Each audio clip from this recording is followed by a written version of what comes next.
வணக்கம் நண்பர்களே, இன்றைக்கி வீடியோவில் பார்த்தீங்கன்னா பாத்ரூம் வாட்டர் ப்ரூஃபிங் எப்படி பண்ண போகிறோம் அப்படின்றது தான் இந்த வீடியோவில் பார்க்க போகிறோம். வீடியோ மட்டும் தயவு செஞ்சு முழுமையாக பாருங்கள்.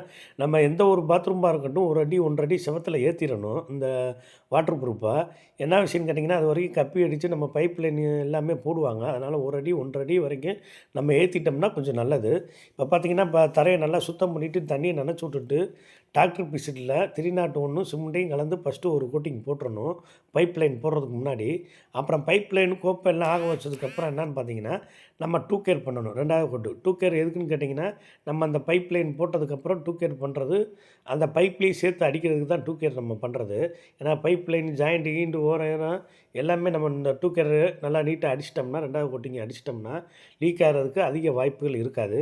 அதுக்கு தான் இந்த வாட்டர் ப்ரூஃபிங் நம்ம எல்லாம் பண்ணுறது முன்னாடியே. ஏன்னா நம்ம முன்னாடியே இது பண்ணிட்டோம்னா நம்மளுக்கு கொஞ்சம் நல்லது. லீக் ஆகாமல் இருக்கிறதுக்கு லீக் ஆகாமல் இருக்கும் அதிகமாக. அதனால் இந்த ஜாயிண்ட்டு கீண்டு எல்லாத்தையும் கரெக்டான முறையில் அடிச்சிட்டோம்னா நம்மளுக்கு நல்லது. இந்த சைட்டில் பார்த்திங்கன்னா ஒரு 5, 6 பாத்ரூம் இருந்துச்சு. 6 பாத்ரூமே இந்த மாதிரி வாட்டர் ப்ரூஃபிங் பண்ணி கையில் கொடுத்துட்டோம். எந்த வித வாட்டர் ப்ரூஃபிங்காக இருந்தாலும் மருது சஸ்தாவை கூப்பிடுங்க. நாங்கள் நல்ல விதமாக வந்து பண்ணித்தரோம்.